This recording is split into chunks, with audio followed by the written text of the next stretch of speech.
Salut à toutes, salut à tous, bienvenue sur Comics Party pour une nouvelle émission, heureux de vous retrouver encore aujourd'hui. Et vous savez, des fois on fait du rangement et on retombe sur des choses qu'on n'a pas vues depuis longtemps. Et là, je suis retombé sur ça, Blade, qui date de 1998, un film que j'avais totalement oublié, que j'avais pas revu depuis au moins une dizaine d'années.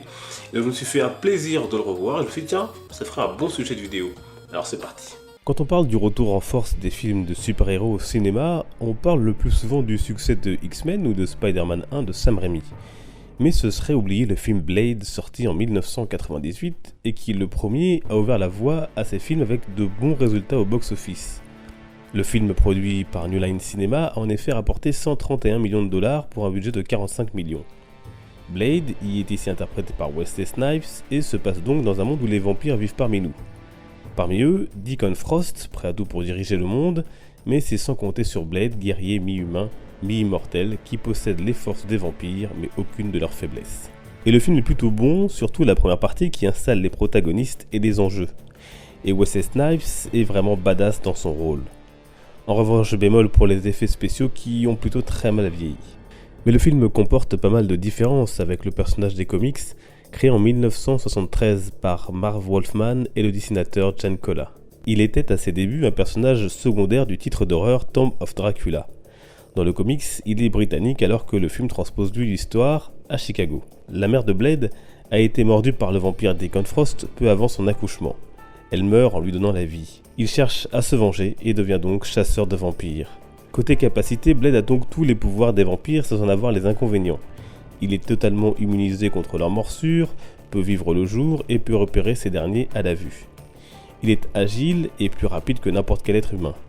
Il peut se régénérer et ses sens sont surdéveloppés. Doté d'une impressionnante force, il peut soulever plus d'une tonne. Blade est expert en arts martiaux et dans la manipulation de diverses armes, dont bien sûr l'épée. Et il compte bien entendu parmi ses ennemis Dracula, qu'il traquera aux quatre coins du monde. Dans l'univers Marvel, Blade a rencontré le Punisher et l'a d'ailleurs protégé de l'ouragan Katrina. Il a également lutté aux côtés de Luke Cage ou de Black Panther. Il a d'ailleurs été convié aux noces de T'Challa et de Tornade au Wakanda.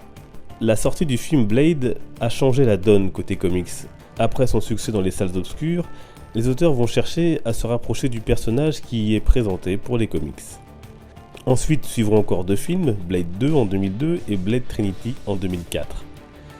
Avant cela, Blade était aussi apparu dans la série Spider-Man l'homme araignée en 1966. En 2011, Blade a également fait l'objet d'une série d'animation produite par le studio d'animation japonais Madhouse par Mitsuyuki Masuhara.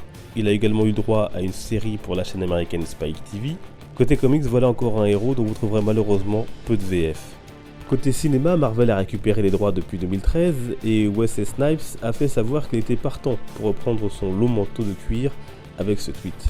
Quant à un autre Blade, il y a toujours une possibilité, #j'affûte mes dents, avant d'ajouter la balle est dans le camp de Marvel.